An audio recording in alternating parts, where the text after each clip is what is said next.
Well, that certainly warmed me up. It was a great leap of faith by Bach. That was really, if he hadn't have made that leap of faith, well, somebody would have done it later, but that's really the beginning of the keyboard concerto as an idea. Of course, once the harpsichord turned into the piano, it was a much more plausible thing to have it as a solo instrument, as a concerto instrument. We now come to, well, every one is our favorite. We play one and say, oh, that's my favorite. We play the next one, oh, that's my favorite. But in a way, this is sort of my favorite. You may or may not know that Bach was very fond of numbers and math. He was known to incorporate numbers in his music.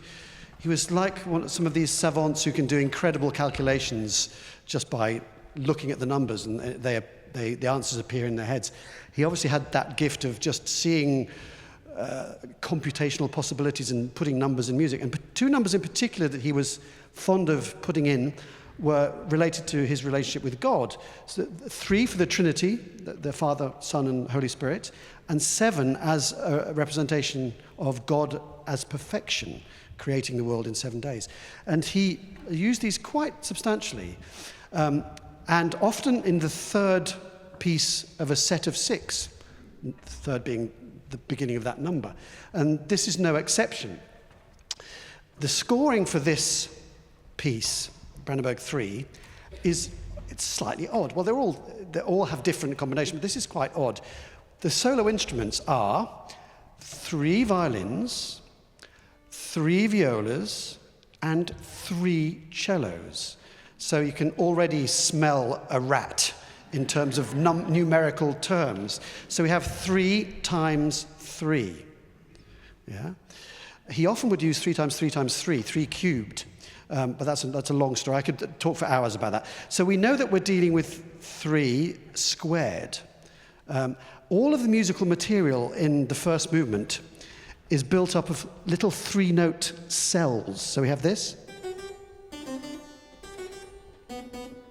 Yeah, so all of the little stuff is made up of 3s, but also the big stuff. So the harmony doesn't move until we've had 3 big half beats.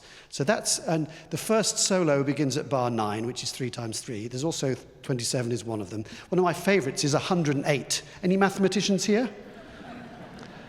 108 is really cool because it's 3 cubed times 2 squared, which is really, really...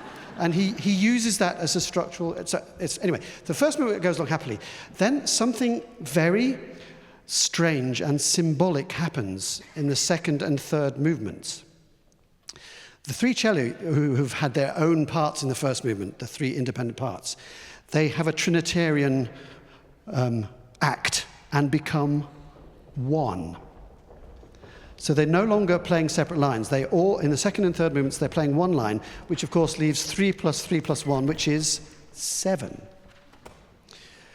The second movement is very strange, and people get very worried about it these days, because the second movement, marked Adagio, is only 1 bar long with 2 slow chords in it. Nowadays, people think, oh, he must have meant you must add something like in the fifth with a cadenza. But as you can see, he was very capable of writing out a cadenza if he wanted one. So well, let's park that slow movement, the 1 bar slow movement. The cellos have become 1 in that second movement. The third movement has this spinning motif, which sounds a bit like this. Now, if you listen carefully,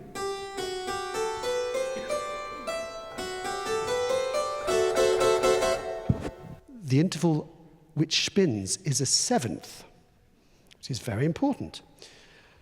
This last movement is in 2 bits, 12 bars in the first bit and 36 bars in the second bit. And 12 plus 36 is 48. So there we go. Haven't you figured it out yet? What is 7 times 7? Which is why there is a 1 bar adagio. And, I've always forgotten to say this so far, and this is about as close to rock and roll as Bach ever gets.